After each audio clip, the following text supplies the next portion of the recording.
Družbo Boxline sta leta 1985 v Milanu ustanovila brata Carlo in Sandro Milani, ki sta še danes člana upravnega odbora. Podjetje, ki je bilo sprva ladijska agencija, se je razvilo v upravljavca zbirnih pošiljk in rednega prevoznika v sektorju pomorskega prometa, ki opravlja prevoze na različnih destinacijah. Leta 2008 se je podjetje začelo širiti v tujino in odprlo pisarno v Kopru, ki je postala pomembna vstopna in izstopna točka tovora med Azijo ter srednjo in jugovzhodno Evropo. Boxline UCL d.o.o. je v 12 letih odprlo tudi 6 podružnic v Evropi in s tem povečalo navzočnost na ostalih trgih.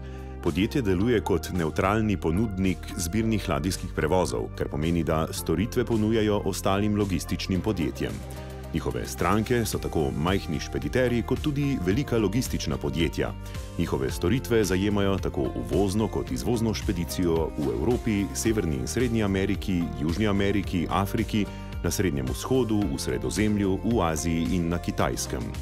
V zadnjih 4 letih so dosegli izjemne rezultate.